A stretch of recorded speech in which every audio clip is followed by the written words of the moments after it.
Course 5. The fire course. What do I do with anger?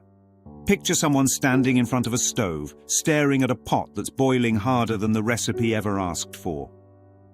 Steam hissing, lid rattling, flames turning up all on their own. This is anger. A spicy plate served steaming, hotter than the body knows how to hold.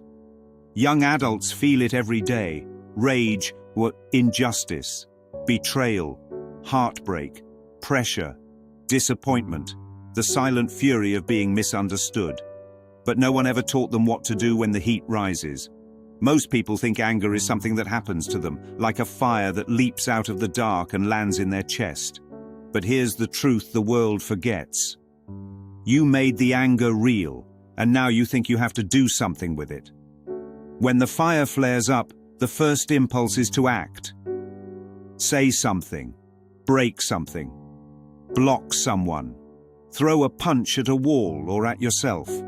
Or do what most people do, pretend the fire isn't there and let it burn underground where it cooks everything from the inside out.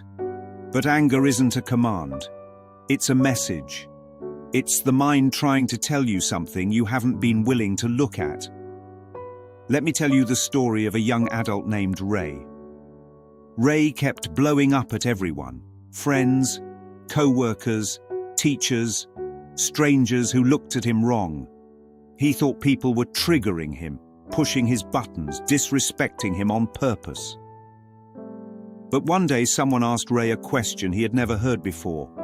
Whose fire are you carrying? Ray didn't have an answer. He only knew the pot was boiling and he couldn't turn it down. When he finally slowed down, he realized something simple and painful. Most of his anger wasn't about today.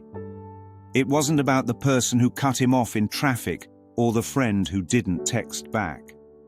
It was about the father who left, the mother who never listened, the heartbreak that still echoed, the betrayal he never healed from, the injustice he swallowed without speaking. Ray wasn't reacting to the moment. He was reacting to the past pressing on the moment. Every new situation was just fuel falling into an old flame. This is what anger does. It doesn't introduce new pain. It amplifies old pain that you never knew how to put down. Anger is a fire that feeds on memory. Violence is what happens when someone tries to put out the fire by throwing gasoline. Revenge is what happens when someone tries to cool the flame with more heat. Heartbreak is what happens when someone gets burned and blames the stove instead of the fire inside them. The question is not, what do I do with anger? The real question is, what is this anger trying to show me about myself? Because anger always reveals the boundary that was crossed, the expectation that wasn't met, the wound that wasn't healed, the belief that was shaken, the secret fear beneath the story.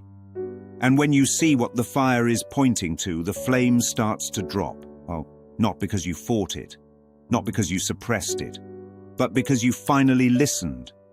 Here is the line the young adults need. You don't put out a fire by punching the smoke.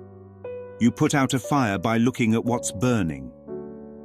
Now we finish the plate the same way we finish every day, in the soft voice of the detective who always saves the twist for last. Oh, just one more thing. You spent all day thinking your anger was about them, their betrayal, their tone, their disrespect, their choices, their mistakes. But the fire didn't start with them. It started with a part of you that was never heard, never held, never healed.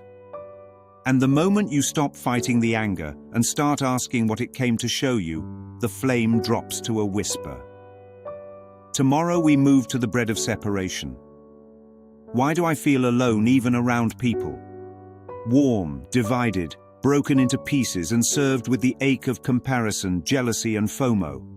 Get some rest. Tomorrow's course isn't spicy. It's tender. And it breaks open softer truths than fire ever could.